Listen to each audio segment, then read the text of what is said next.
Então, primeiramente, meu nome é Weber Tobias Costa, né? Eu moro aqui em Goiânia, sou casado, tenho 2 filhos, né, lindos, depois eu vou mostrar para vocês. Esposa também muito bonita. Fiz medicina, mas sempre assim, durante o curso de medicina, vinha aquela paixão na minha cabeça por doente grave. Eu sempre gostei de paciente grave. E todo mundo falava: nossa, mas você vai querer lidar com paciente grave, uma especialidade tão ruim, nem especialidade é. Hoje é um bate-papo informal, viu, gente? Eu vou falar sobre a especialidade, sobre minha vida, e nós vamos definir uma série de coisas. Então, não preocupem com a informalidade hoje. Se quiserem publicar, me marque lá para a gente repostar. Hoje nós estamos iniciando um evento enorme. Eu acredito que nós somos o maior grupo hoje de apadrinhamento no Brasil, pelo que eu tenho conversado. Então, vai ser um dos maiores grupos de discussões. Eu não tenho dúvida que vai ser muito bom. Então, assim, aí todo mundo me falava: poxa, mas você é tão louco de mexer com medicina de emergência. A medicina de emergência ainda não é uma especialidade reconhecida, não era, né? Aí eu resolvi fazer anestesiologia. Entrei na residência de anestésio. Aí eu ficava assim, gente, mas será que eu vou querer isso aqui para a minha vida inteira? Nada contra, mas ficar só dentro de centro cirúrgico. A minha paixão é o doente grave. A minha paixão é a emergência. Sempre desde menino eu olhava os filmes e falava: gente, um dia eu quero dar um choque desse em alguém, né? Cardioverter, desfibrilar. Achava aquilo ao máximo, aquela reanimação, aquela parada cardíaca. Assistia o programinha chamado IAR, aquelas coisas. Achava o máximo, House, tudo que aparecia de medicina. Eu falava: gente, que coisa espetacular é isso. Aí, com o tempo, eu abandonei a anestesiologia e fui para a medicina intensiva, né? Fiz pós-graduação, me especializei na medicina intensiva e fui trabalhar só com UTI. Aí aproximou um pouco do que eu queria, mas meu coração ainda ficava assim: poxa, UTI, você gosta de UTI? Gosta. Você é apaixonado pela sua esposa? Demais. Mas você gosta de emergência? Vixe! Emergência para mim é tudo. Eu ficava aquela coisa assim na minha cabeça, né? Então, primeiro conselho que eu dou para todos: façam o que gostem. Não faça medicina por status ou dinheiro. O status e o dinheiro vêm em consequência de você ser bom profissional.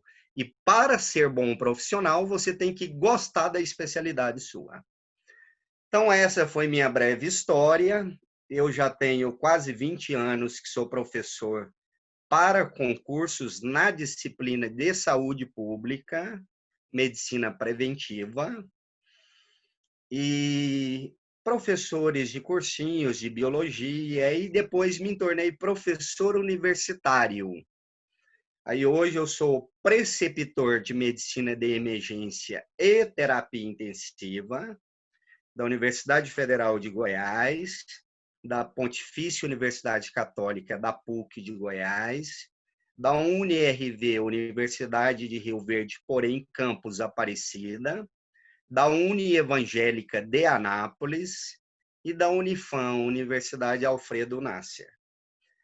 E dos residentes de medicina de emergência, cirurgia geral, clínica médica, terapia intensiva. Então, é a minha segunda paixão, é os alunos. Adoro essa convivência com alunos, é um aprendizado mútuo, aprendo muito com vocês. Eu sou uma pessoa extremamente descontraída, receptiva, adoro ensinar o pouco que eu sei, mas não sei o tudo. e não, e não vou saber tudo, não sei tudo e não vou saber tudo, mas eu tento estudar ao máximo, todos os dias. Por quê? Aí eu vou começar a história da medicina de emergência com vocês. A medicina de emergência no Brasil, ela foi reconhecida como especialidade no final de 2015 pelo Conselho Federal de Medicina e foi votado pela AMB, que é a Associação Médica Brasileira. Todos vocês, quando forem fazer a especialidade de vocês, realizar a especialidade de vocês, depois que formar, vocês vão registrar a especialidade de vocês. Vai ter o RQE da titulação. E a MB que valida isso aí. A MB validou como entidade representativa da medicina de emergência no Brasil a Abramed. E, ao mesmo tempo, o Conselho Federal de Medicina também já tinha aprovado em 2015, extinguiu a palavra medicina urgência. Então, não existe urgência e emergência mais. É medicina de emergência. O termo urgência foi abortado. Não existe isso mais. Isso é a primeira coisa que precisa saber. Começou a primeira residência validada pelo Conselho Federal de Medicina em 2016. Em Goiás, hoje, nós somos 4 titulados pela Abramed. Em Goiânia, somente eu. Em Mineiros, temos 2 colegas, o João e o Danilo. E em Rio Verde, outro colega, o Alisson. Então, infelizmente, só temos 4. Espero que vários se apaixonem no decorrer do tempo e se torne titulado e especialista nessa carreira tão linda que é. Bom, segunda parte que eu quero contar para vocês sobre medicina de emergência antes de prosseguir na história. Lá no fim, nós vamos definir o que nós vamos discutir, o que nós vamos falar.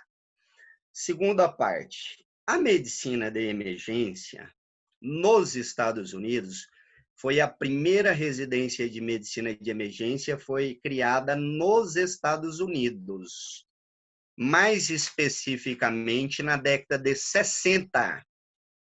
Então, nos Estados Unidos, nós já temos residência há mais de 50 anos.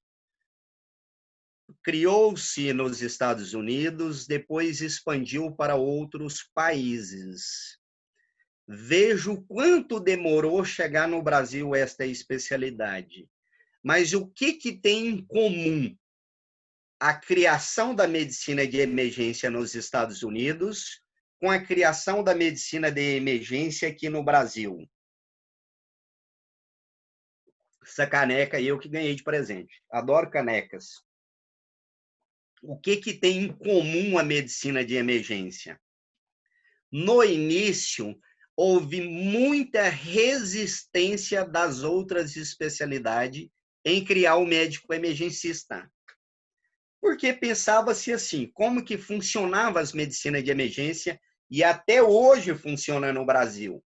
Pegar exemplo, vamos pegar um exemplo como o hospital que eu trabalho, o GOL, que é o Hospital de Urgências Governador Otávio Lages. O GOL, o Hugo, os grandes hospitais que nós temos aqui de trauma, e pelo Brasil afora.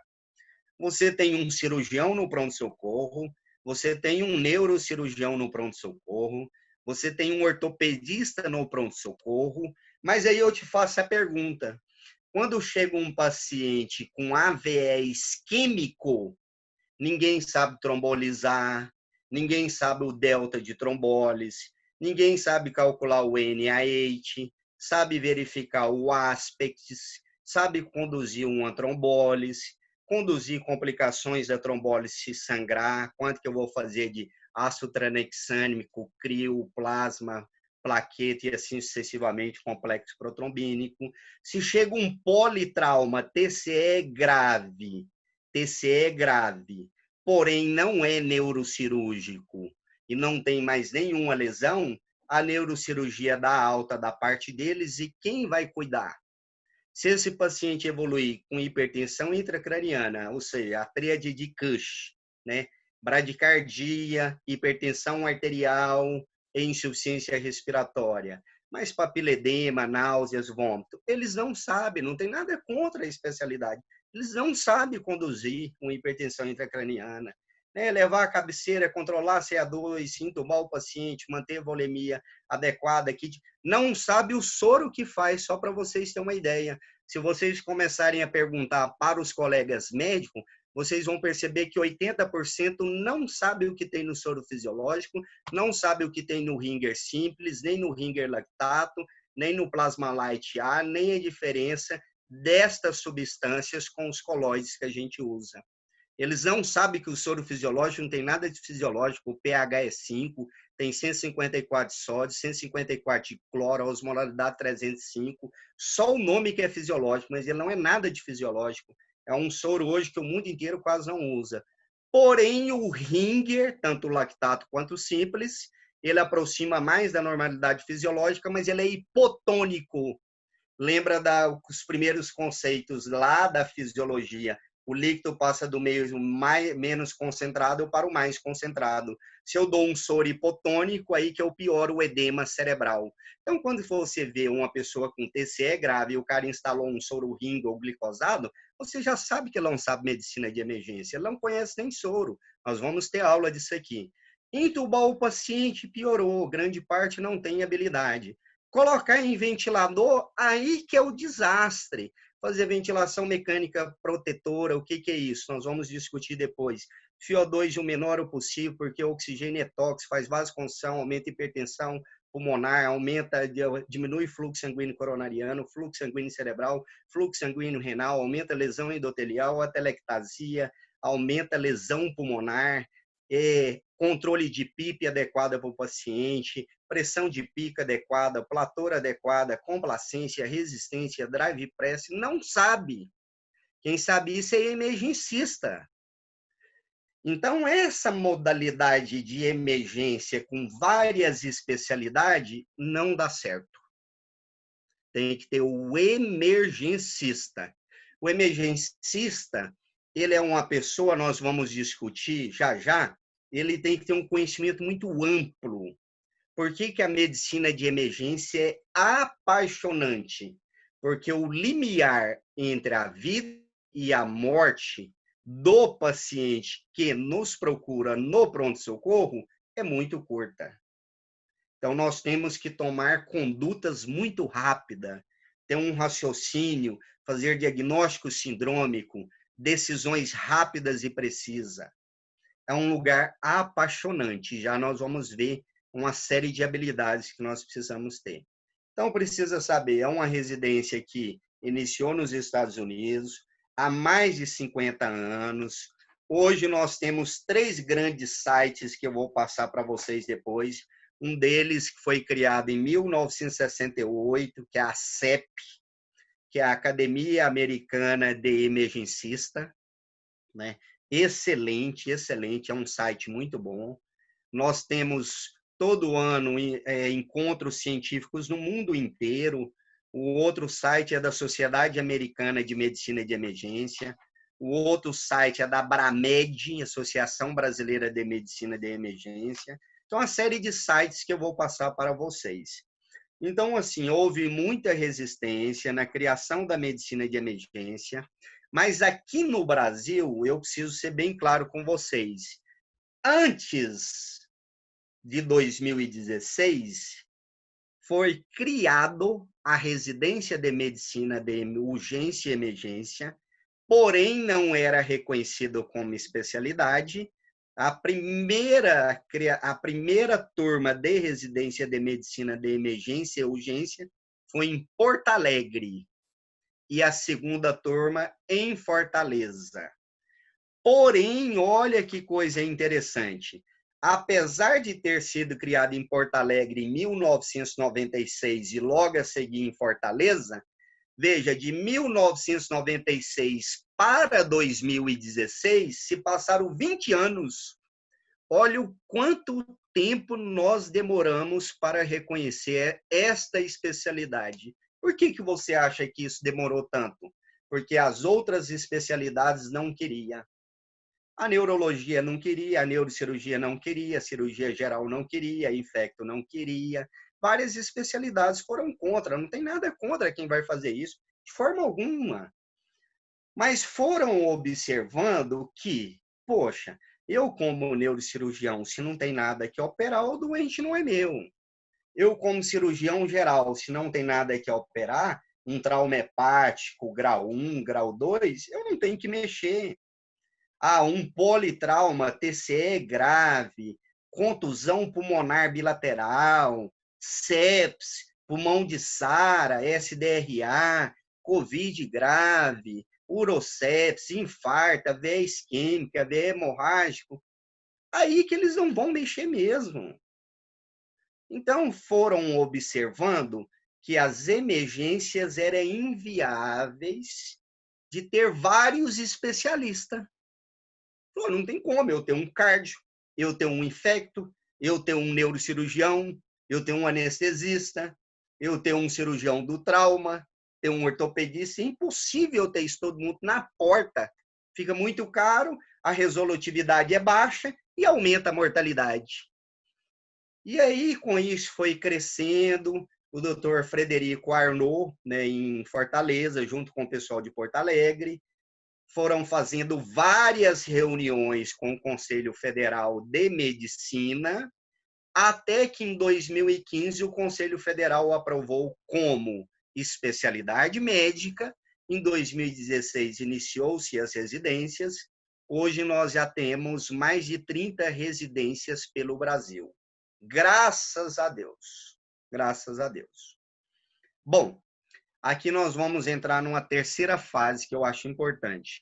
Teve algumas coisas que contribuíram para a criação da medicina de emergência. Uma delas, a criação do SAMU em 1996, juntamente com a primeira residência lá de Porto Alegre, lembram? Aí o Ministério já começou a criar olhos diferenciados para essa especialidade. Poxa, né? Uma especialidade diferenciada. O SAMU foi criado baseado no SAMU da França, né? Baseado num protocolo de lá. Em 2002, surgiu uma portaria muito importante que todos nós devemos ler, que é a portaria 2048, que rege sobre a normativa dos atendimentos de urgência e emergência, principalmente pré-hospitalar. Isso é muito importante a gente conhecer essa portaria. Num segundo momento, lá para frente, nós vamos discutir algumas coisas sobre ela. Bom, então veja bem, o que eu quero que vocês entendam? Este grupo, por que eu resolvi hoje contar um pouco da história? Porque vocês precisam conhecer como que a especialidade surgiu. Essa especialidade que surgiu há mais de 50 anos nos Estados Unidos, depois a CEAP falou, olha, gente, nós temos que criar essa especialidade em outros países. Aí veio Canadá, Inglaterra, Hong Kong, outros países foram expandindo. Hoje, se a gente pegar no mundo inteiro, nós já temos quase 50 mil colegas especialistas e mais de 200 residências médicas. A mais antiga de todos, na Califórnia, em Los Angeles. No útil agradável. Pensa você morar em Los Angeles, perto de Las Vegas, fazer ainda medicina de emergência? Poxa, na melhor residência do mundo. Vai ser um espetáculo, né? Isso é para vocês que estão mais novo, eu já estou mais velho já.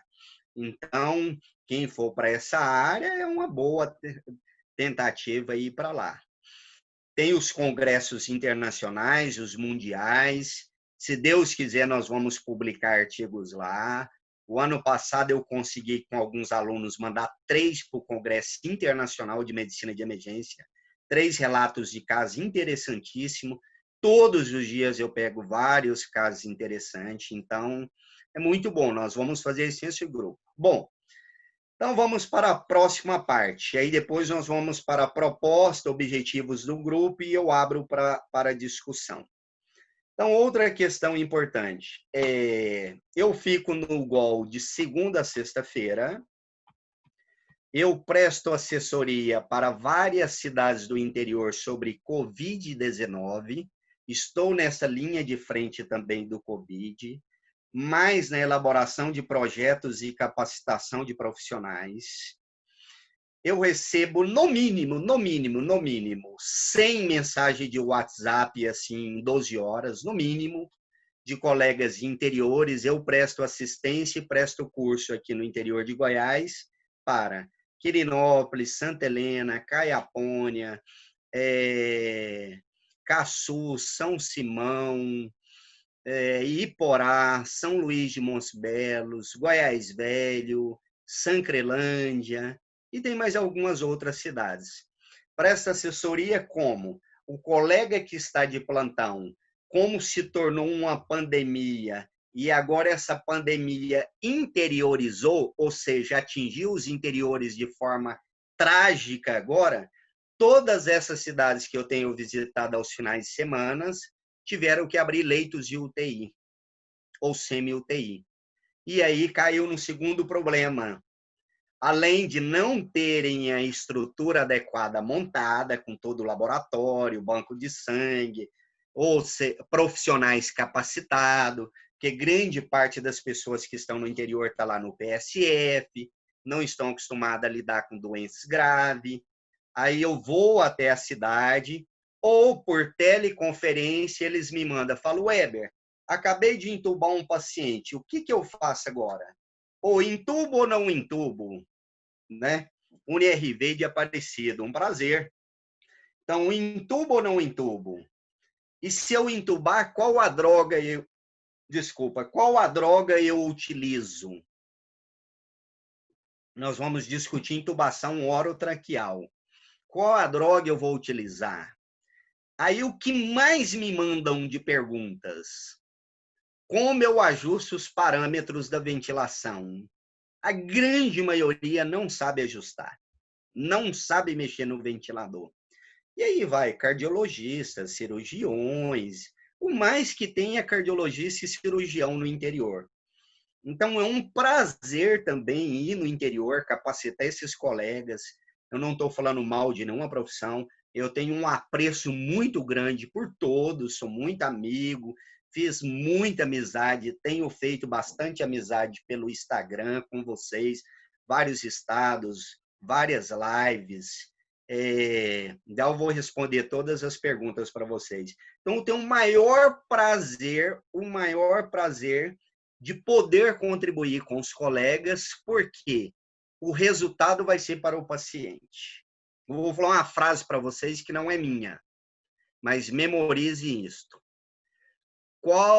Duas coisas. Primeiro, qual é o local em que o paciente chega que gera maior angústia para você, para seu pai, para sua mãe, para seu irmão, se for parente seu? Na emergência UTI. Você entra em desespero.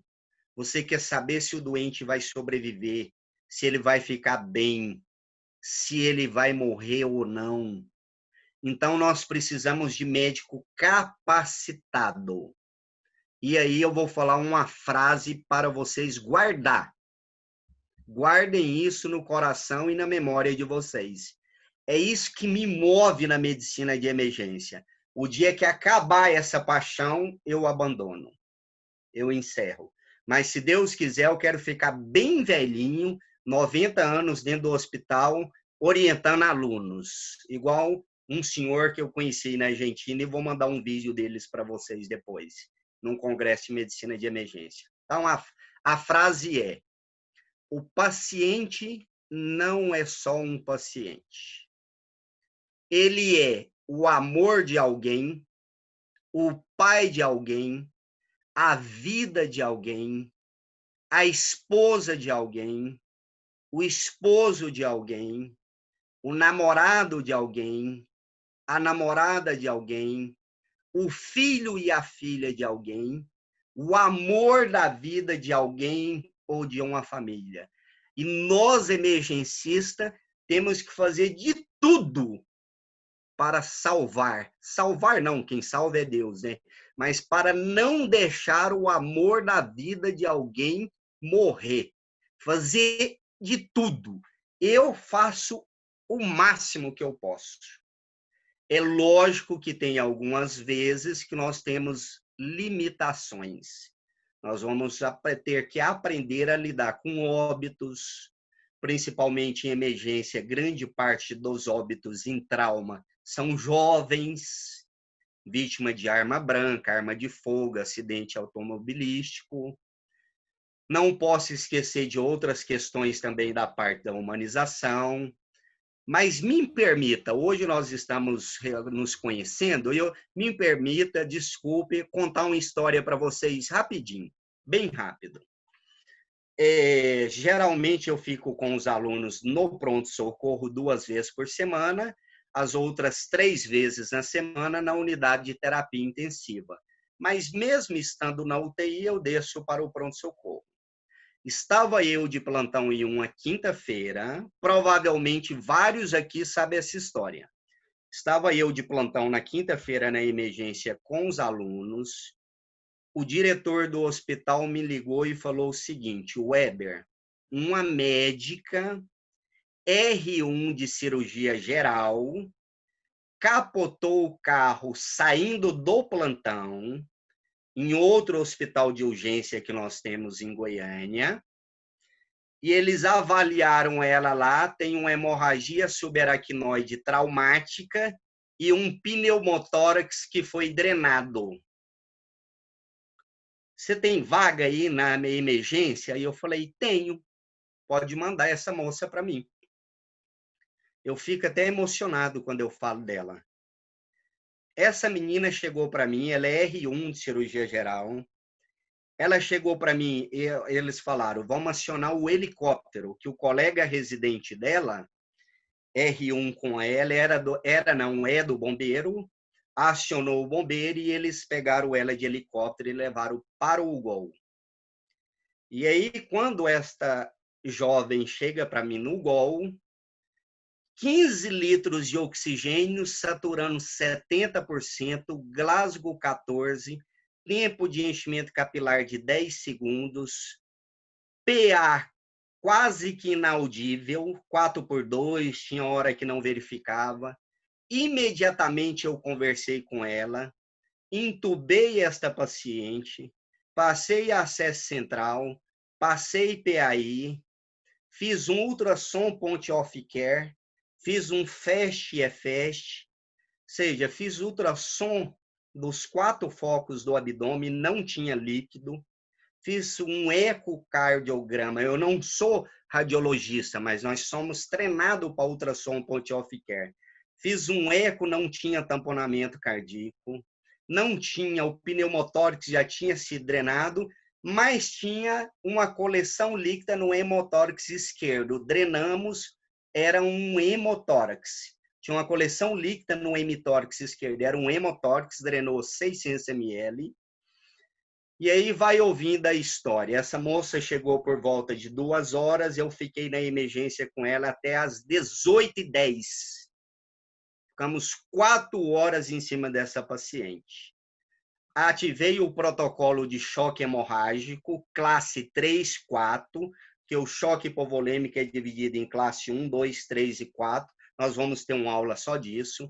Fiz 1 grama de ácido tranexame, 4 concentrado de hemácia, 4 plasma, 4 crio, 4 plaqueta, 1 grama de transamin.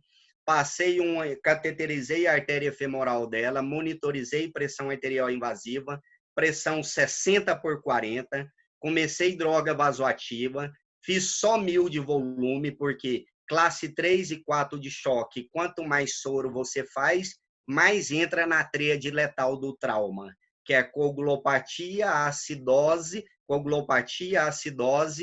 e hipotermia. Ela já estava hipotérmica, temperatura 35,1. Fizemos 1000 de soro aquecida, a prioridade foi a transfusão. Iniciamos noradrenalina. Noradrenalina passou de 0,3 micrograma quilo minuto, fizemos vasopressina. fizemos mais droga para ela, mais hemoderivados. Passa 2 horas, ela ficou anisocórica. Poxa, é hipertensão intracraniana. Chocada, não posso usar manitol, tem que ser salina hipertônica. O manitol faz uma vasoplegia, piora a instabilidade.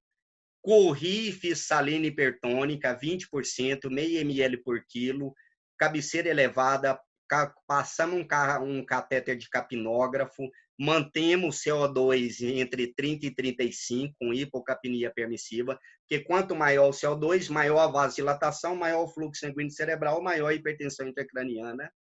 Estabilizamos ela, 80 ml de nora, mais 10 de vasopressina. Corremos porque a pupila ficou anisocórica, sinal de hipertensão intracraniana. Corremos e tomografamos da cabeça aos pés. Achamos uma contusão cerebral além do HSAT, um hematoma intraparenquimatoso. Achamos uma lesão de coluna torácica. Ela tinha uma fratura exposta do húmero esquerdo. Ela tinha fratura de clavícula. Ela tinha fratura de T11 ou T12. Lesão sacroilíaca, contusão pulmonar bilateral, ou seja, uma série de lesões. Mas, graças a Deus, nada de sangramento importante. Mas por que ela chocou? Foi a fratura da pelve. A pelve estava estável, não tinha que operar. Drenou para o reto peritônio e sangrou bastante, fez um choque hipovolêmico. E aí fizemos a tomografia, não era nada cirúrgico, levamos ela para a minha UTI que eu trabalho, uma das que eu mais sou apaixonado, que é a UTI de queimados, né? Desde quando inaugurou, eu que tenho o maior número de plantões com queimado, eu quase moro dentro da UTI de queimados, e levamos para lá porque é uma UTI pequenininha, 6 leitos, e tem maior privacidade, e era colega médica para manter a privacidade e ficar mais fácil de cuidar. Ela evoluiu, então, com contusão pulmonar bilateral, fez pneumonia associada à ventilação mecânica, tratamos, tivemos que traqueostomizar, não deu para fazer extubação da paciente. Ela evoluiu com coagulopatia do trauma, aumentou o sangramento intracraniano, corremos e tomografamos, não é neurocirúrgico, porém ela estava com RN alargado, TTPA alargado, o neurocirurgião que tem que operar. O neurocirurgião entrou, operou, fez a drenagem do hematoma, mesmo com RNI, TTPA alargado, fez plasma, fez crio, fez tudo. Ótimo, a cirurgia foi um sucesso. Passado alguns dias na UTI, eu chego no plantão, eu criei muito vínculo com a família dessa moça, fica até emocionado, e a mãe dela me falou, Weber, ela não está bem. Eu estou sentindo que ela está clamando muito de dor de cabeça, rigidez na nuca.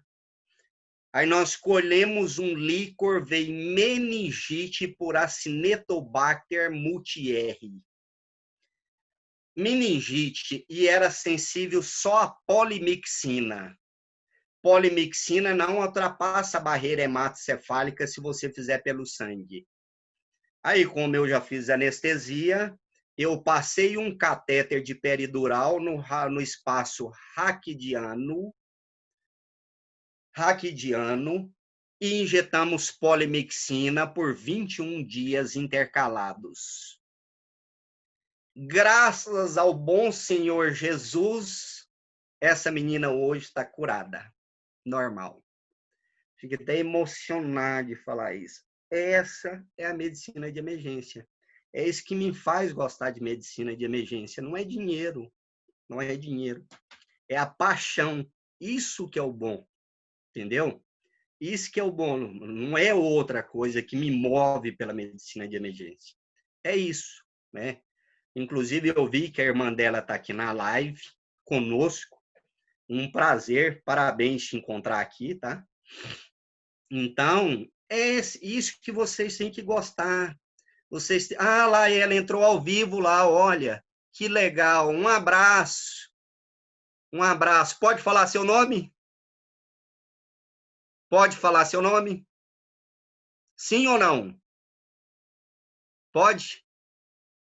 É a Débora e a Natália. Um abraço, fiquem com Deus, tá? Fiquem com Deus, muito obrigado. Aí elas, olha que legal. É a Débora, essa aí eu não ia falar seu nome, né? Mas eu precisava contar essa história ao pai da Débora. Meu pai, ó. Que legal, que bom revê-los, que prazer. Aqui é a mãe. A mãe, que legal, gente, que prazer enorme. Fiquei emocionado, viu? Você me deixou emocionado. A gente que ficou, doutor. Está assistindo aqui tudo que você está falando aí. Que prazer. Estou tentando, montamos um grupo, vamos tentar ajudar esses meninos a aprender medicina de emergência. Espero que eu possa ajudar eles, né? Vai sim. Mas é um prazer reencontrar o senhor, reencontrar a senhora, viu? Um prazer rever. Muito obrigada por tudo, doutor Weber. Você salvou a vida da Débora. Isso aqui não foi combinado, viu, gente? Eu não sabia que a Natália estava no grupo. Não sabia. A Natália está quase formando, né? Ou já formou, não sei. Não, eu tô no 8º. 8º período, né? Então, assim, foi um prazer rever vocês, viu? Qualquer hora apareça lá no UOL, vai ser um prazer. Tá bom? Tá bom. Um beijo. Que Deus abençoe o senhor e toda a família. Um abraço para a senhora. Eu só tenho que agradecer. Olha, isso foi a melhor coisa que aconteceu nessa live hoje de abertura da nossa aula. A melhor coisa que poderia ter acontecido foi vocês entrar. Impressionante, tá? Fiquem com Deus. A gente agradece. Eu que tenho a agradecer, tá bom? Eu tenho que agradecer muito ao senhor, né? Se não fosse o senhor, eu não estaria aqui hoje. Estaria, você tem que agradecer a Deus. Não. É Deus que faz Também. isso pra gente. Não, claro, em primeiro lugar. É. Um abraço, fiquem com Deus, tá bom? Manda um abraço para sua avó, seu avô. Se cuide, não vai trabalhar agora com esse Covid, viu? Tá bom? Tá bom. Então vamos seguir, né? Depois da parte emocionante, vamos voltar aqui. Então, assim, essa é a parte da medicina de emergência que me faz apaixonar, né? Bom, então agora vamos passar para outra parte, já que passamos desta parte. Foi uma surpresa, não foi combinado, eu não sabia que a Natália estava aqui, até porque nós temos quase 500 integrantes no grupo, 400 e tantos, não sabia mesmo. Eles são de Minas, né? Bom, vamos lá. O que o emergencista precisa saber? De quais são as habilidades, quais são os conhecimentos que eu devo dominar para ser um médico emergencista? Então, vamos lá. Primeiro, nós temos que ter um bom conhecimento de neurointensivismo. Isso é o que nós vamos discutir ao longo da nossa vida. Espero manter este grupo por quanto tempo vocês me tolerar. Eu vou manter o grupo, entendeu? Desde ficar um comigo, eu estou lá junto. Eu não largo vocês. Nós vamos discutindo medicina de emergência todo dia. Então, o que eu preciso saber? Neurointensivismo. O que de neurointensivismo eu preciso saber? AVE isquêmico, AVE hemorrágico, conduzir um TCE, conduzir um AVE isquêmico, conduzir um AVE hemorrágico, saber indicar uma cirurgia, saber trombolizar um paciente, saber no AVE hemorrágico já existe o estudo CRASH-3, que mostra benefício de fazer ácido tranexâmico. Saber identificar um quadro de meningite, meningoencefalite, encefalite e tratar. Preciso saber medidas de neuroproteção.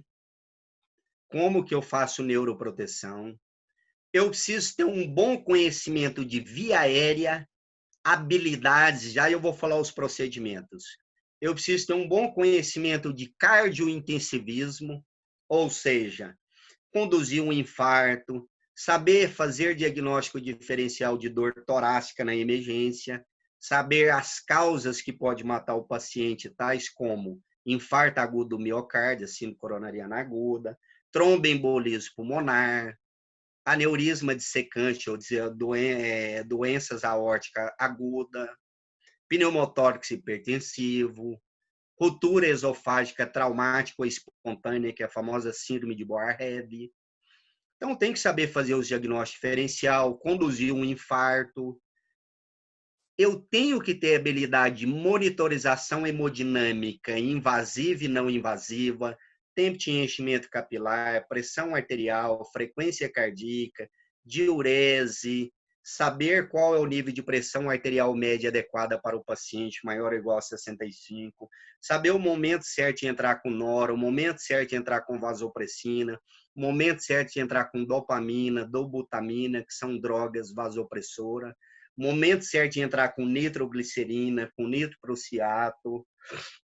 Eu tenho que ter um bom conhecimento de pneumologia, um bom conhecimento de arritmias, saber tratar as bradiarritmia, taquiarritmia, se está estável, se está instável, saber passar um marca-passo transtorácico, transvenoso, para poder salvar a vida do paciente. O tempo é muito curto, eu tenho que estar preparado para isso tudo. Eu tenho que saber pneumologia, saber identificar pneumonia, identificar tumores, identificar tuberculose, agora COVID, sim, desconforto respiratório agudo, saber identificar causas de insuficiência respiratória hipoxêmica e hipercápica, com insuficiência tipo 1, tipo 2, pela gasometria. Saber que as causas de insuficiência respiratória não é apenas de origem pulmonar, pode ser de origem extrapulmonar, ou seja, o raciocínio do emergencista, ele é baseado em uma abordagem sindrômica.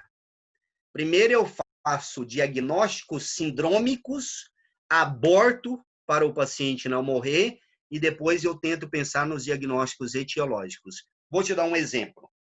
Se o cara chega com alteração do nível de consciência, eu já fiz o diagnóstico de uma disfunção orgânica, neurológica. Se ele chega com alteração cardiovascular, tempo de enchimento capilar alterado, ou frequência baixa, uma bradiarritmia, ou um ataque à arritmia, ou sinais de má perfusão, síndrome de baixo débito, eu já fiz outro diagnóstico sindrômico, disfunção cardiovascular, hipotensão, hipertensão. Se o paciente chega com ureia muito elevada, eu já fiz outro diagnóstico sindrômico. Se ele chega com um quadro clínico de uremia, náuseas, vômitos, soluço, sangramento, eu já faço o diagnóstico sindrômico de disfunção renal, vem lá a ureia de 300, 400. Então, a gente tenta fazer diagnóstico sindrômico e depois pensa nos diagnósticos etiológicos. Um exemplo. Um cara chegou para mim com Glasgow 5. Primeira coisa que eu faço, intubo esse paciente para proteção de via aérea. E aí eu penso, então fiz um diagnóstico sindrômico, uma disfunção neurológica grave. Grave a tal ponto de não ter proteção de via aérea, eu tenho que intubar esse paciente para a proteção de via aérea desse paciente. E logo a seguir, eu começo a pensar no diagnóstico etiológico. Aí eu venho. O que dá alteração neurológica? Causas de origem central, como a veia isquêmica, a veia hemorrágica. O que fala a favor de a veia isquêmica e hemorrágica? Déficits focais, crise convulsiva, TCE, tumores pode dar alteração neurológica, doenças psiquiátricas, meningite, meningoencefalites, encefalites. Mas eu tenho que pensar também que causas sistêmicas também dão alteração neurológica, como hiponatremia, hipernatremia, encefalopatia urêmica, encefalopatia hipertensiva, distúrbio ácido básico, distúrbio de cálcio, distúrbio de magnésio, distúrbio de potássio. Um dia mesmo eu chego no plantão, tinha um paciente tetraparético, eles iam colher líquor dele, com história de 15 dias de diarreia, ia colher líquor porque esse paciente estava tetraparético. Tinha diminuição de força motora nos 4 membros de forma desproporcionada. Eles tinham pensado em Guillain-Barré. Mas quando eu olhei no monitor, frequência cardíaca de 28. Falei, pode parar, não colhe o líquor. Roda um eletro, um BAVT. Chega, liga no laboratório urgente que eu quero o resultado da gasometria e do potássio. Potássio de 1. Ela aguda hipokalemiante. ele tinha mais de 10 dias de diarreia, ia no cais e o povo dava soro fisiológico, soro fisiológico, soro fisiológico, soro fisiológico. E mandava ele tomar soro em casa, caseiro. O soro fisiológico, ele tem água, sódio e cloro, não tem potássio. Espoliou tanto o potássio que quase ele morre de bradicardia. 2 dias ele foi embora andando sem nenhum problema. Então, causas não neurológicas também pode dar déficit focal. Encefalopatia hepática, encefalopatia urêmica e hipertensiva, distúrbio hidroeletrolítico, choque, insuficiência respiratória hipoxêmica, hipercápnica. Aí eu vou pensando nos diagnósticos etiológicos. Primeiro eu penso nos sindrômicos: disfunção neurológica, disfunção respiratória, disfunção cardiovascular, disfunção renal, disfunção hematológica, disfunção hepática. Tanto que existe um score que a gente utiliza, chamado score SOFA, um simplificado que a gente mais utiliza, depois nós vamos ter uma aula disso, é o QI-SOFA, que avalia a disfunção neurológica, respiratória e cardiovascular. E só para vocês terem uma ideia, por que o QI-SOFA é esses 3 aparelhos que eu avalio? Porque 80% a 85% dos pacientes que procuram pronto-socorro com quadro clínico grave têm uma disfunção em um desses 3 sistemas. E de todos esses sistemas, eu já vou adiantar para vocês um tema de uma das aulas que nós vamos dar, o que tem maior morbimortalidade quando sustentado por 24 horas é disfunção neurológica. Paciente com disfunção neurológica, não manda ele embora para casa. É um paciente grave. Nós vamos ter uma aula de aprender sinais de gravidade. Então, o emergencista, ele tem que ter habilidade de hemotransfusão, diagnóstico sindrômico, diagnóstico etiológico, pneumointensivismo, nefrointensivismo, saber conduzir as urgências dialíticas de forma clínica, saber quando indicar uma diálise, quando chamar o nefrologista. Os nefrologistas têm pavor quando o médico liga e fala assim: olha, a creatinina está de 10, precisa dialisar. Creatinina não é parâmetro para diálise, é ureia. Nunca foi creatinina na emergência. Então, nós precisamos aprender o correto. E aí vem uma série de procedimentos. Eu vou tentar resumir. O que nós temos que ter habilidade hoje para ser um bom médico emergencista? Hoje, a nossa residência no Brasil, já respondendo algumas perguntas, ela é de duração de 3 anos, acesso direto, não precisa de pré-requisito. Nos Estados Unidos, ela vai de 3 a 5 anos, dependendo do estado. A formação engloba conhecimento de neurointensivismo, cardio, pneumo, infecto, diagnóstico sindrômico etiológico, diagnóstico hematológico. Aprende uma série de habilidades. Quais habilidades eu tenho que ter para ir para o pronto-socorro? A nossa medicina de emergência, infelizmente, agora que está começando. Então, se Deus quiser, eu ainda quero estar vivo daqui a 20 anos para ver o quanto vai evoluir. Eu não tenho dúvida, olha bem o que eu estou falando, vocês estão gravando. Eu não tenho dúvida que vai ser a especialidade médica que mais vai crescer nos próximos 10 a 20 anos. Eu não tenho dúvida. Não vai existir nenhum pronto-socorro sem emergencista. Todos os pronto-socorros, obrigatoriamente, vão ser compostos por emergencista. E quais as habilidades que eu tenho que ter, ou que durante a residência eu sou formado para realizar em termos de procedimento? Então, vamos lá. Manuseio de via aérea, intubação orotraqueal, passagem de dispositivos extraglóticos com máscara laríngea, tubo laríngeo, combitubo, usar materiais de via aérea difícil, depois nós vamos discutir como buge, videolaringoscópio. Então, eu tenho que ter habilidade de via aérea, eu tenho que saber ultrassom point of care. Ultrassom hoje veio para ficar. Alguns falam até na substituição do esteto, mas claro que não vai substituir. Por quê? Ultrassom do tamanho do celular. Eu não tenho conflito de interesse nenhum nessa aula, por isso que eu não vou em nenhuma aula, por isso que eu não vou falar marca de nada, mas eu tenho um aparelhinho pequenininho no hospital, um ultrassom point-of care. O que o ultrassom te permite fazer? Eu faço ultrassom do globo ocular e vejo se tem sinais de hipertensão intracraniana por mensuração da bainha do nervo óptico. Eu faço ultrassom de traqueia e vejo se o tubo está realmente bem posicionado. Eu faço ultrassom de pulmão e vejo se tem congestão, pneumotórax, atelectasia, se tem derrame, se tem líquido, derrame pleural ou hemotórax. Eu faço ultrassom cardíaco e vejo débito cardíaco, volume sistólico, fração de ejeção, coisas básicas. Nós não somos ecografistas, estamos treinados para isso. Tamponamento cardíaco, fazer uma toracocentese ou uma paracentese guiada por ultrassom. A paciente chega séptico com queixas renais. Eu bato o ultrassom no rim dela, me permite diagnosticar uma pielonefrite, uma colecistite, uma colangite. Ultrassom me permite passar acesso guiado por ultrassom. Vocês vão viver uma era da medicina, nós já estamos vivendo de muitos processos por erro, e as pessoas vão te processar e te fez um pneumotórax. Por que você não passou o acesso guiado por ultrassom?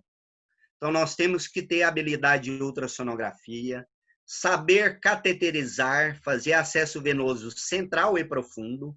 Acesso venoso central é totalmente diferente de acesso venoso profundo.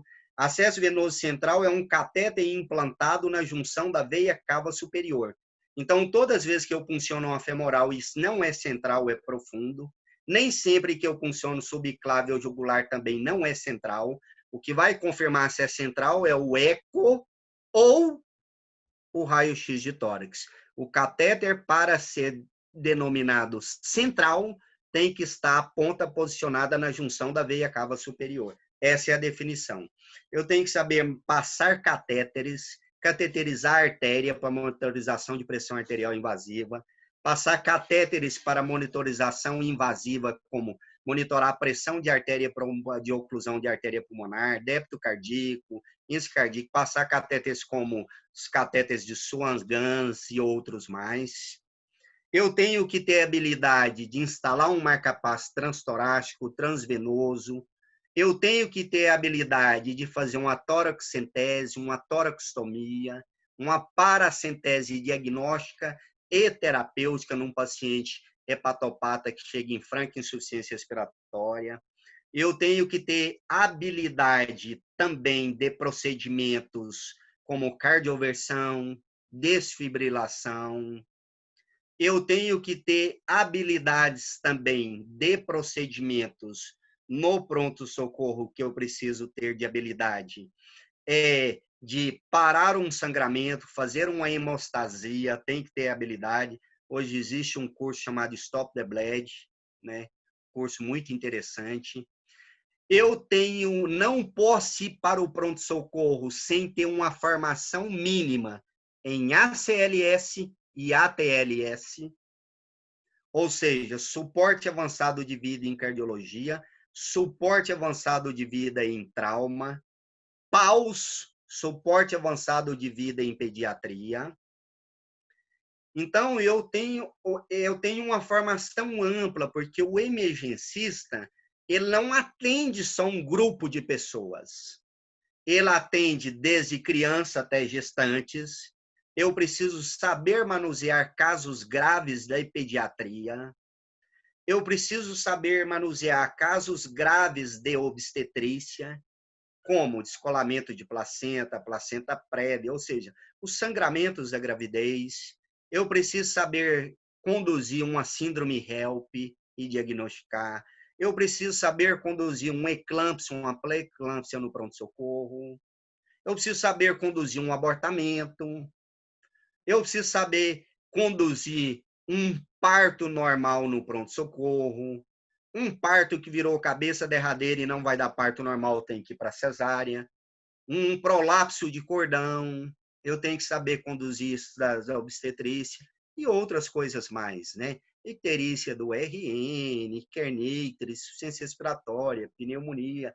Então, a gente atende de todas as faixas etárias, de doença de todos os órgãos. Por isso que a gente tem que ler constantemente. Por quê? As pessoas confiam a sua vida na sua mão. E olha, o dia que você precisar de uma emergência, você vai querer que a pessoa mais habilitada te atenda. Emergência não é brincadeira. Ali é o ponto final do paciente. Ali é o local de a última esperança do paciente, é aquela no pronto-socorro. Como nós começamos 7h10, ainda não deu 1 hora, estamos encerrando. Então, nós temos que ter uma boa formação. Então, nós vamos tentar discutir isso tudo. Depois eu vou abrir para perguntas. Eu sou muito acessível.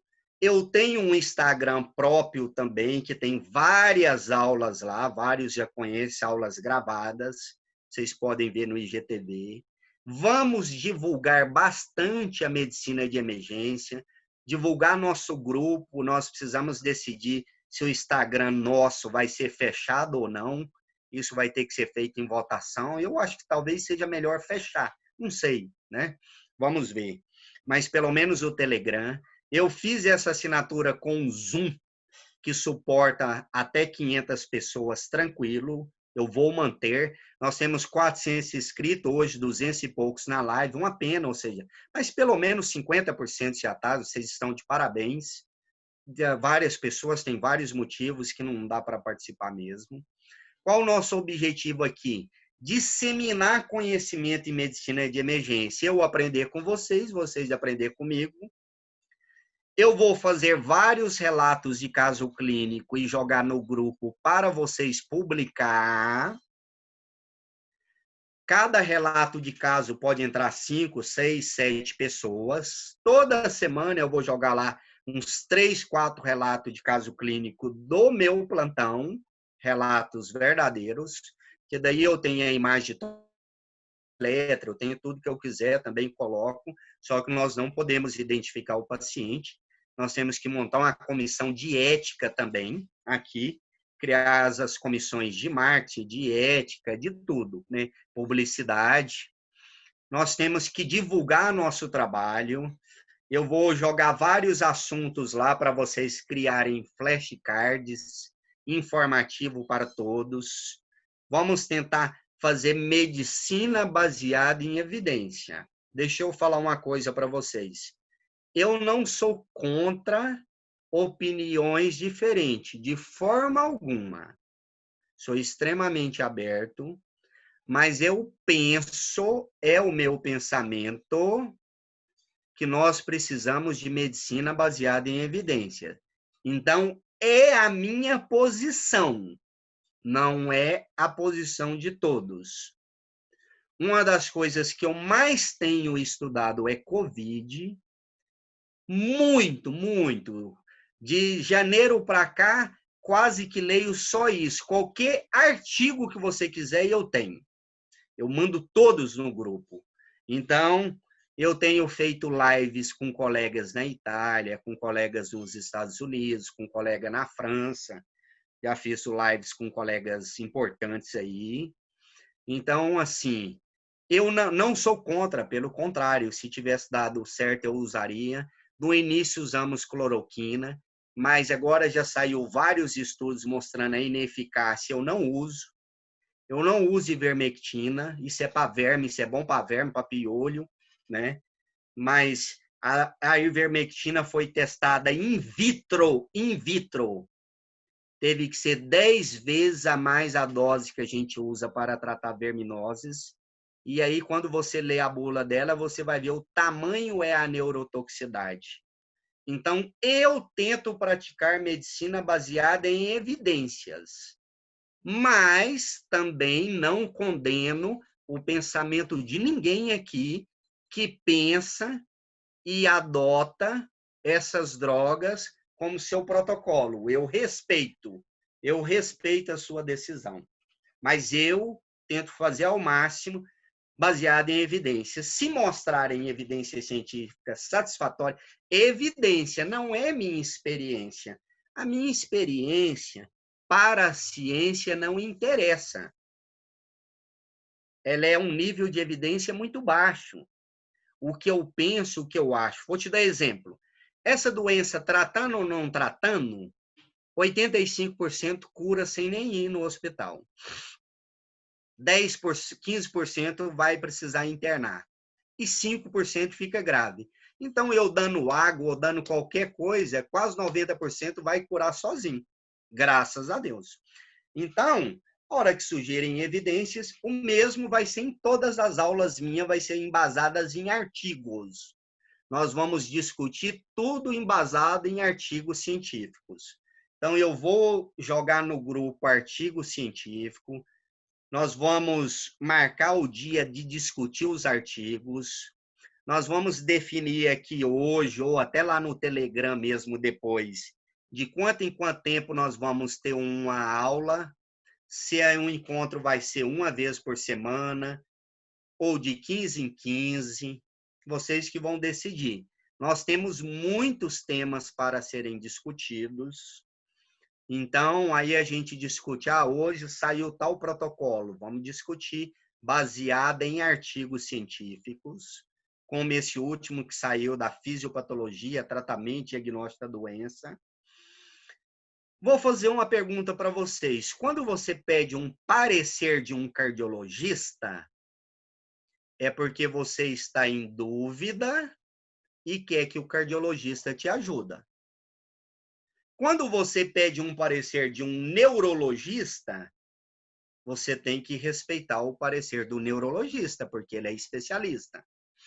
Quando você pede um parecer do neurocirurgião, a mesma forma. Eu posso até não concordar, mas eu tenho que respeitá-lo porque é a formação dele. Agora, quando eu desrespeito as especialidades, aí eu crio uma desavença muito grande, como, por exemplo, Sociedade Brasileira de Pneumologia, de Infectologia, nenhuma delas recomenda esses tratamentos. Então, por que eu vou contra, né? A Anvisa, essa semana, publicou uma nota proibindo o uso da ivermectina, né? Não recomendando, proibindo não recomendando. Então, vamos prosseguir para outros assuntos. Então, nós vamos discutir medicina baseada em evidências, vamos publicar casos clínicos em todos os congressos. O Congresso Brasileiro de Medicina de Emergência iria ser este ano, foi adiado para o ano que vem, vai ser em Belo Horizonte. Vai ser um prazer encontrar vocês lá. Vamos mandar vários relatos de casos para esse congresso. Quem sabe alguns virem apresentação oral e outros viram pôster, né? Alguns vão até para a revista. Eu tenho guardado comigo aqui uns 5 casos raríssimo. Esses vai até para a revista, não tenho dúvida, né? Aí nós podemos debruçar de cima disso aí, levantar referências bibliográficas. Nós vamos criar um grupo de departamento científico, onde eu vou fazer assinaturas dessas revistas, Up to Date, JAMA, New England, Critical Care, Medicina de Emergência, e aí nós todos vamos ter acesso, e o departamento científico vai nos auxiliar publicando todos os artigos. O artigo saiu lá, publicado em uma revista, jogue esse artigo no grupo para que nós possamos discutir. Olha, não preocupe, eu sou uma pessoa muito simples, eu não fico preocupando em falar muito português correto, até porque eu sou do interior de Goiás. Mas a cada dia eu vou tentando melhorar meu português, não me preocupo muito com isso não, tá? Então, eu preocupo com o doente e com o aprendizado. Veja bem, então nós vamos criar esse departamento científico, departamento de marketing. Eu fico no UOL todos os dias. A porta estão aberta para vocês me acompanhar em algum plantão. Só não pode ser várias pessoas de uma vez. Eu quero ir segunda vai 1, 2, terça vai 1, 2. terça vai um, dois, porque já tem outros alunos, podem me acompanhar. É só me mandar mensagem, fala, eu posso te acompanhar tal dia? Pode. Você fica comigo um dia na UTI, outro dia na emergência. Sou de Rondônia, faço parte da diretoria. Eu fiz uma live com o pessoal de Rondônia, foi uma maravilha. Então, assim, vocês podem me acompanhar, para vocês conhecer a rotina. A medicina de emergência envolve uma atuação de uma equipe multiprofissional. Nós temos que ter muito respeito e saber trabalhar em equipe, respeitar os pacientes, respeitar a enfermagem, técnico de enfermagem, as outras profissões, saber valorizar, cada um tem o seu espaço. Eu não tenho briga com ninguém, inveja de ninguém. Se alguém tem inveja de mim, eu não sei. Mas se a pessoa gosta ou não gosta, eu tento fazer de tudo para gostar de mim, mas eu não tenho preocupação se não gostar de mim, e nem se a família não gostar muito de mim, mas se eu fizer o bem para o paciente, eu estou satisfeito. Não quero que a família me agradeça, a família não deve gratidão para mim, é minha obrigação, é minha obrigação, é minha profissão, médico emergencista, tá? Bom, outra coisa que eu quero discutir com vocês aqui também, já vamos abrir para a pergunta, o último minuto. Eu estou na porta do gol todos os dias. Sempre... tem várias pessoas, eu vi lá que o Instagram tem mais de 500, no grupo tem apenas 400 e poucos, e nós precisamos ver se realmente são pessoas que querem ficar ou não. Não tem o maior problema se você sentir desagradável, não quiser ficar no grupo, não quiser participar, não tem problema, tá? Nós não ficamos com mágoa de ninguém, mas eu acho que independente de vocês fazer ou não fazer medicina de emergência, é bom que vocês acompanhem as aulas, acompanhem as discussões, que vai dar muito embasamento para vocês ir para o plantão. Eu não tenho dúvida. Nós não ganhamos dinheiro nenhum, não temos intuito nenhum com dinheiro. Meu intuito é passar o pouco que eu sei para vocês, atender de forma melhor os pacientes de vocês. Qualquer hora do dia e da noite que me chamar, eu estou à disposição. Bom, eu acho que o pouco que eu tinha para falar para vocês era isso. Eu tinha feito um negócio aqui, deixa eu ver aqui. Eu estou com uma folhinha aqui que eu queria ver com vocês. Então, nós precisamos criar os departamentos. Quanto às publicações, eu vou dar os casos clínicos e vocês se viram, e eu vou ajudar, mas meu tempo é muito corrido, eu posso até ajudar com as referências e vocês se viram e montam o caso clínico para a gente mandar para as revistas. Eu vou tentar com que todos os eventos nossos, como eu faço parte da Abramed Goiás, todos os encontros nossos, a Abramed, nós possamos emitir um certificado com validade de, no mínimo, 2 horas para todos. Vou ver isso com o departamento da Abramed, porque todos que nós temos o controle de quem participa e quem não participa, dá para emitir o certificado. Vamos tentar várias publicações em revista, seminários, congressos, os congressos mundiais, internacionais, sempre eu vou divulgar, vou colocar lá no Telegram daqui a pouco os 3 grandes sites americanos de medicina de emergência que nós temos que acompanhar, vou divulgar lá para vocês. Nós vamos discutir os principais temas da medicina de emergência. Vou publicar lá no grupo vários livros. Quem tiver livros de emergência, compartilha. Se eu achar que o livro é ruim, eu falo para vocês, esse livro está desatualizado. Mas eu tenho vários em PDF, mando para vocês. Tem pessoas que não gostam de estudar em PDF, Mas aí eu mando as referências, vocês compram o livro e lê. Tem pessoas que só estudam lendo o livro e marcando. Tem pessoas que conseguem ler pelo celular. Cada um com sua metodologia de estudo. Olha o que eu vou falar para vocês. Medicina aprende lendo. Ser médico aprende praticando, indo para o setor de emergência e praticando. Tranquilo? Tem que ir para a prática. A área de abrangência de medicina de emergência no Brasil ainda não tem, só tem uma subespecialidade, que é medicina de emergência pediátrica, mas fora do Brasil a medicina intensiva é uma subespecialidade da medicina de emergência ou da anestesiologia. Nossas reuniões e aulas sempre vai ser aqui pelo Zoom, porque comporta até 500 pessoas. Se passar de 500, eu faço uma assinatura que cabe mais. Vamos fazer várias parcerias com várias ligas de medicina de emergência.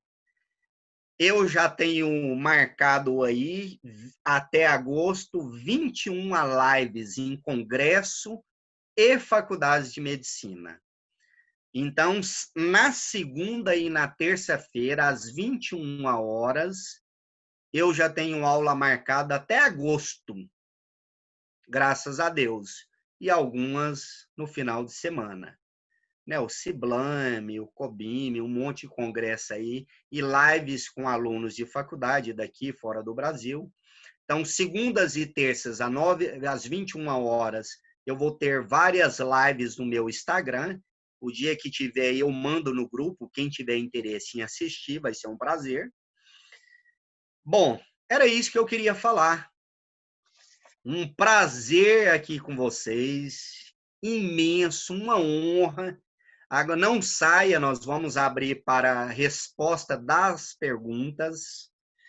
Repostem lá no Instagram, me marque essa primeira aula, marque lá, Prof. Web, eu vou repostar tudo. É uma honra encontrar vocês. Quais as perguntas principais que nós temos aí? Vamos abrir para as perguntas. Perguntas, dúvidas. Evitem publicações que não sejam da área médica no grupo do Telegram, por favor. Né? Ficar publicando coisas de piada, mau gosto, coisas que não sejam da medicina, coisas de política, religião, que cada um tem a sua opinião. Qual o melhor lugar no Brasil para se fazer residência de medicina de emergência? A mais antiga, a mais tradicional, a mais acadêmica é a de Porto Alegre e depois a de Fortaleza. São as duas mais tradicionais, porque são as primeiras, são as mais bem estruturadas.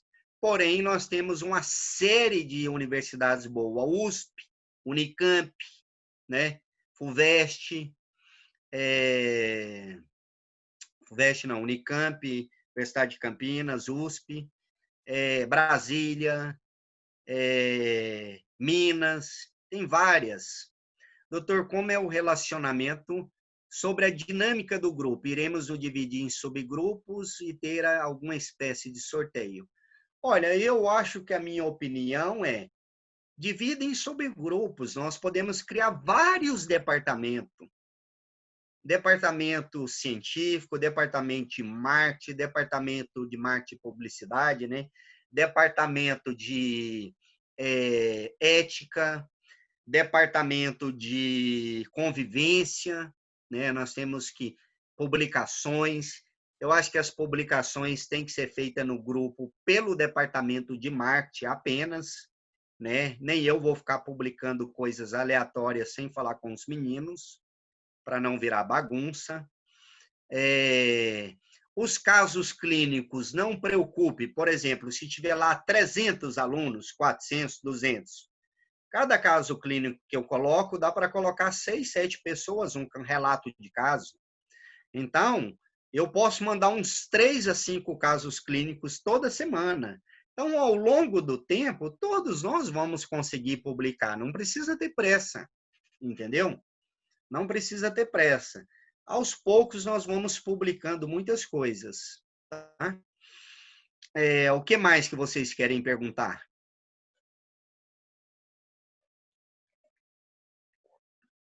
Eu que sou extremamente grato a todos vocês, a Maria Clara, a todos que têm empenhado. Tem um grupo de extensão científica. Lá no Telegram, vocês vão entrando. Entra a quantidade que quiser, limita lá, mas vai colocando todo mundo para fazer funções. Olha, foi até bom falar no grupo 2. No início, eu não sabia que iria tomar esta proporção. Por isso que eu criei um grupo de WhatsApp. Falei, talvez eu devo ter aí uns 20, 30 alunos que querem me seguir.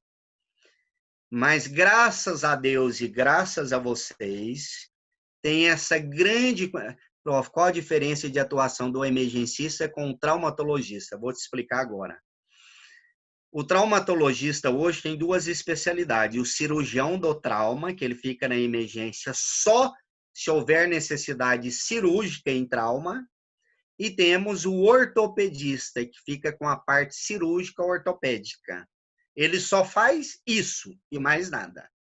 O emergencista engloba tudo. Por exemplo, chega um paciente na emergência e eu faço um ultrassom point-of-care e vejo que tem muito líquido na cavidade abdominal. Aí eu chamo o cirurgião do trauma, ou cirurgião geral.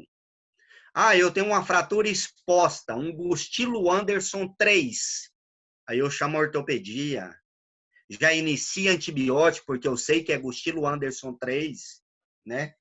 Então, essas são as diferenças. Então, assim, criem os departamentos, agreguem todo mundo lá. Eu vou publicar um cronograma de aulas, vou mandar o cronograma de aulas na sequência, no que nós devemos saber. O tocilizumab é um imunomodulador da resposta inflamatória em COVID, extremamente caro. Assim como a dexametasona diminui a resposta inflamatória, o estudo Recovery mostrou que ela diminui em 33% a mortalidade de ventilação mecânica e em 20% quem precisava de oxigênio. O tocilizumab também vem demonstrando benefícios. Então, é uma droga muito cara, porém, eu acho que não vai ser uma droga que vai pegar, porque a dexametasona é um remédio extremamente barato e diminui em 33% a mortalidade de quem está em ventilação mecânica. Por isso que eu acho que o tocilizumab, ele tem evidência, eu acho não, as evidências vão provar que ele funciona, mas que não diminui tanto a mortalidade quanto a dexametasona, que é extremamente barata e acessível, né? Bom, eu só tenho a agradecer a vocês. Uma boa noite. Fiquem com Deus. Tem mais perguntas aí? Eu esqueci de falar o mais importante. Então, eu não sabia que ia tomar essa proporção, então eu criei um grupo de WhatsApp, depois eu tive que abrir o segundo grupo, mas eu acho que o grupo definitivo mesmo tem que ser o Telegram. Não vamos desfazer o WhatsApp, deixa lá quieto. Mas o Telegram que será o grupo oficial. Eu acho que nós temos que manter o Telegram. Por quê? Lá, o nosso coração é muito grande, então lá pode entrar quantas pessoas quiser. Porque quanto mais pessoas para compartilhar o conhecimento, melhor. Então, por isso que eu gosto do Telegram e tivemos que migrar para o Telegram. O WhatsApp dá muitas opções melhores. Porém, professor, como funciona a residência médica fora do Brasil? O acesso também é direto. Não existe pré-requisito, tá bom? Ela é pré-requisito para outras especialidades, como anestesiologia, terapia intensiva e assim sucessivamente. Então, o oficial ser o Telegram. Todos os artigos, livros que a gente mandar no Telegram, eles ficam armazenados lá na memória de mídias, links. Eu não sou muito bom de marketing, internet, de audiovisual, estou me adaptando desde que começou a pandemia. Então, me desculpem por qualquer coisa, assim, eu não tenho muito foco. Estou aprendendo aos poucos, mas é que vários de vocês têm uma habilidade enorme e vocês vão me ajudando aos poucos, o Vitor, várias pessoas. E estou aqui para o que vocês precisarem. Divulguem, ó, eu vi que tem vários que não seguem o meu Instagram, siga meu Instagram também, tá? E lá no Telegram nós vamos tomando decisões. Não há motivo para se desculpar, gente, só agradecer. Eu que agradeço vocês, tá bom? Estarei sempre à disposição de vocês.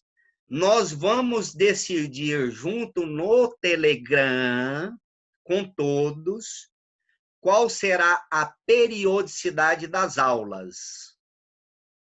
Se vocês querem ter uma aula uma vez por semana ou uma vez a cada 15 dias, vocês que vão definir, entendeu?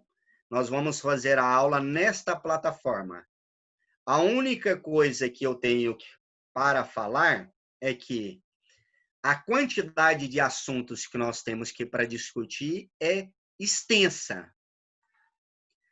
Eu vou tentar fazer algumas aulas práticas de algum laboratório de colegas meu. Eu faço uma aula prática de intubação. Mas o que eu quero? Eu não quero fazer uma demonstração de intubação em boneco. Eu vou gravar um vídeo na UTI ou na emergência, demonstrando a técnica corretíssima, sem expor o paciente, a identidade, para vocês aprender.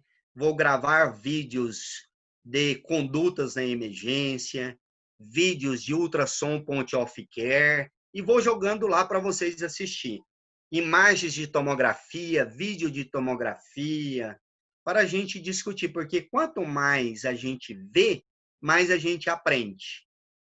Quanto mais a gente faz, mais aprende. Então, vendo e fazendo é que aprendemos, tá? Então, lá no Telegram, nós vamos decidir isso aí. Vamos fazer uma live de ATLS, ACLS. Eu vou tentar estabelecer um cronograma. Eu vou jogar o cronograma no grupo de Telegram. Primeiro, eu vou passar para o grupo de publicidade e marketing. Eles vão dar uma olhada. Mas eu vou tentar fazer um cronograma em uma sequência lógica. Professor, em paciência intubada em leite UTI é relevante a capacidade de contágio para os demais? Não só UTI, como emergência. Emergência é o lugar de maior contaminação. Bom, então, eu vou tentar estabelecer um cronograma lógico, básico, da gente. Não precisa preocupar se você é do primeiro período, segundo período, terceiro período. Nós vamos começar pelo básico. E vamos progredindo, tudo bem? Tem mais perguntas ou não? Deixa eu só ver aqui no chat, se tem alguma pergunta no chat aqui importante. Vamos ver aqui. Podem fazer críticas quando quiser, eu sou uma pessoa que não importa com críticas construtivas de forma alguma. Esses dias uma moça mesmo falou assim, nossa, você está conjugando o verbo e falando o português muito errado. Eu falei, não, eu te prometo que eu vou fazer um curso para melhorar. Não importa, tá? Não tem problema. Mas eu falei, olha, demora um pouquinho eu aprender um pouco mais de português, porque eu sei medicina, não sei português. E minha aula nem é de português, mas... Até lá, se você me tolerar, eu vou aprendendo português aí, não tem problema. E é um prazer, olha, o tanto de pessoas de lugares diferentes, Araguari, Chapadão do Céu, Salvador, Minas Gerais, Tocantins, Fortaleza, Pará, São Paulo, Rio de Janeiro. Nossa, quantas pessoas de vários lugares. Calma aí que eu estou terminando. Santa Helena, Quantos anos de residência eu já respondi, é acesso direto. A importância do delta P, isso, nós vamos discutir isso em AVE isquêmica, em outras doenças, em hemodinâmica. Nossa, gente do Brasil inteiro, que legal. Vamos compartilhar todo mundo, vocês compartilhem as experiências de vocês, as experiências nossas. A nossa realidade é diferente de outras realidades. Vamos ver aqui, está terminando as mensagens. Maravilhoso, emocionante. Tem como gravar esse chat? Eu quero que deixe tudo isso gravado para mim, viu, Vitor? Guarda todas essas mensagens, vou guardar no fundo do coração. Vou armazenar elas. Tudo que vocês repostarem, eu tô lá no meu Instagram, eu tô deixando salvo lá nos destaques, porque isso aí vai ficar marcado para a história. Quando começou o grupo de medicina de emergência, nós entramos para a história. Daqui 20 e 30 anos, independente da sua especialidade, quando você olhar para trás, vai falar, a primeira reunião, quem montou esse grupo foi eu. Eu estava junto na criação desse grupo. Vai ser espetacular, né? Gravem, por favor, todas essas mensagens para mim, tudo bem? Deixa eu ver aqui se tem mais alguma coisa. Já estou chegando no fim aqui. Várias mensagens. Agradeço muito a vocês. Agradeço demais. Agradeço demais a todos os elogios. Eu não sei tudo, não tenho interesse, mas procuro todo dia saber. Vou mandar artigos, assim, eu vou tentar mandar artigos, mas sempre eu vou mandando para o pessoal do marketing, mas não vou mandar muitos de uma vez, porque senão fica improdutivo. Eu tenho que mandar 1, 2, 3 artigos de um assunto e a gente discutir aquele assunto, né? E como nós vamos divulgar o cronograma das aulas, é bom vocês lerem um pouco antes das aulas, porque o seu rendimento fica maior quando você lê um pouco antes. Fica até mais fácil para você tirar dúvidas quando você já leu sobre determinados assuntos. Logo, uma boa ideia aqui, ó, que eu li agora. Logo, vamos criar um congresso nosso, sim, óbvio. Né? Vamos criar congressos, conferências. Salvador, UOL, interior de Goiás. Estamos terminando aqui. Bom, Daniel Perdigão. Professor, eu quero te dar um abraço. Daniel Perdigão. À vontade, estou no UOL todos os dias. Você me encontra aqui em Goiânia, a hora que quiser. Podemos fazer a votação no Telegram sobre deixar aberto ou fechado o Instagram. Isso, vamos fazer. Não bancar, excelente. Tem a 14ª edição. Eu já tenho a 14ª edição de emergência da USP. Eu já tenho, eu compartilho com vocês. Mas tem outros livros de emergência melhor. O mais top de todos, de medicina de emergência, é o livro da Walls, é um livro americano. Eu vou postar lá para vocês. É a maior referência no mundo inteiro. Tá? Muito obrigado. Deus que abençoe vocês também. Deus que nos guarde. Estamos passando por um período muito difícil, principalmente aqui em Goiás.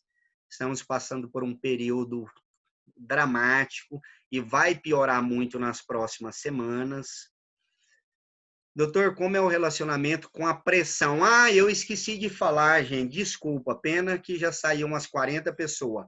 Mas deixa eu falar as áreas de atuação da medicina de emergência. Então, a pergunta aqui. Você pode atuar em medicina de emergência como plantonista, como supervisor do pronto-socorro. Você pode atuar em ensino e pesquisa. Você pode atuar só na parte de ensino ou só na parte de pesquisa. Você pode atuar como preceptor. Você pode atuar no pré-hospitalar fixo e móvel ou aéreo, ou seja, SAMU, SIAT, né, o bombeiro, resgate aéreo. Você pode atuar, especializar só na área de desastres. Você pode atuar só em emergência de neurointensivismo, só de emergências cardiológicas. Você pode virar um político, um secretário de saúde, um gestor de saúde, né? Nós precisamos de gestores na área de emergência, porque qual a reclamação que vocês ouvem todos os dias na televisão? Fui na emergência e fui mal atendido, não consegui atendimento, o paciente morreu por falta de estrutura. Então, é nossa função também tentar estruturar melhor nosso serviço de emergência, capacitar mais os colegas. Então, tem várias áreas de atuação para o emergencista, não é só o plantão. O plantão, para mim, é muito prazeroso. O ensino, extremamente prazeroso, mas tem várias áreas, tá? Joguem no link. Obrigado por tudo, eu que agradeço. Boa noite, fiquem com Deus. Cuidado com esse Covid. Não corra, eu sou uma pessoa extremamente contra de ter parado o internato, por isso que no nosso hospital voltamos ao internato, porque eu acho que agora, acho não, tenho certeza, agora é o momento em que a medicina de emergência mais precisa de nós, inclusive dos internos e residentes. Aí muitos pais e alunos foram contra, com medo de contrair a doença. Olha, você escolheu ser médico. O risco da profissão, um dos riscos, é adquirir doença. Meningite, sarampo, rubéola, cachumba, né? Covid. Então, não corra da sua profissão. Assuma ela, abrace a sua profissão. Tenha amor por ela e amor pelos pacientes. Por isso que eu sou a favor que tem que voltar ao internato todo mundo. Os meninos, desde que capacite, treine os meninos. Eu tenho vários colegas preceptores, staff, que fala assim, eu não gosto de interno, não gosto de residente, eu não ganho para isso. Eu falo, olha, amanhã, a hora que você acordar extremamente grave no pronto-socorro e olhar para cima, é seu residente ou seu ex-aluno que você não quis te ensinar que estará te atendendo. Então, a partir de hoje, você apaixone pelo aluno, porque ele tem que aprender, porque um dia ele vai cuidar de você e da sua família. Aí muitos mudam de opinião. Então, muito obrigado a todos. Estou vendo aqui se tem mais alguma pergunta. Professor em paciência entubado, podemos puxar uma lista para dividir os setores. Lá no Telegram a gente faz isso. O senhor acha que seria interessante montar uma equipe para traduzir? Ah, ótimo. Uma colocação interessante aqui do Gustavo. Ó. Podemos montar um grupo só para tradução de artigos, principalmente quem tem mais habilidade em inglês. Porque a grande maioria, 90% dos artigos bons são em inglês. Então, podemos montar um departamento, viu, Gustavo? Excelente ideia. Um departamento de tradução dos artigos. Porque não é todo mundo que domina bem o inglês e nem é obrigado a dominar. Seria o ideal, mas não é obrigado. Aí o grupo traduz o artigo e joga a tradução no grupo para todos. Excelente ideia. Adorei essa ideia. Paraná, Aracaju, Teresina, Piauí, Maranhão, Joinville, Sinop, que beleza, Redenção, Volta Redonda, Porto Velho, Piauí, Caiapônia, estive aí em Caiapônia dando um curso recentemente agora, Barbacena, Anápolis, de São Paulo, mas assistindo desde lá do Rio, Argentina. Que legal, olha só, que prazer, uma honra, tá? Tá acabando aqui as últimas mensagens. Vamos traduzir em inglês, ótimo, essa é uma ideia ótima, pode montar um grupo assim. Boa noite, doutor, nós da Comissão de Ensino montamos um cronograma para as aulas com os temas que o senhor havia passado no grupo. Podemos passar para o senhor define as datas, sim. Mas tem vários outros temas. Eu vou passar outra lista para vocês. Extensão, ensino, pesquisa. A outra coisa, nós temos que ter também um departamento, esqueci o nome agora, um departamento, eu esqueci o nome e vou lembrar já já. Bom, acabou as perguntas aqui. Muito obrigado, uma boa noite para todos. Fiquem com... gravar podcast. Gravo sim, uma boa ideia. Hoje a USP tem feito muito isso, sabia? Gravar podcast, ou seja, eu vou lá e gravo 10 minutinhos de áudio de um determinado assunto e jogo no grupo para vocês ouvir. Esse tipo de modalidade de ensino médico tem evoluído muito. O mundo inteiro está utilizando o podcast, que facilita. Por exemplo, eu estou lá na emergência no meu plantão, eu faço um relato do caso clínico, as condutas adotadas e jogo no grupo, entendeu? Ótima ideia, excelente. Gente, um abraço, fiquem com Deus, muito obrigado por vocês terem me tolerado aí 1h30, me adicione lá no Instagram, me marque, mande perguntas, tudo que vocês precisarem, estou à disposição. Nós vamos definir nosso próximo encontro já já, tá bom? Fiquem com Deus, um abraço, se cuidem, vamos jantar e ver, né, televisão ou estudar, evitem aglomerações.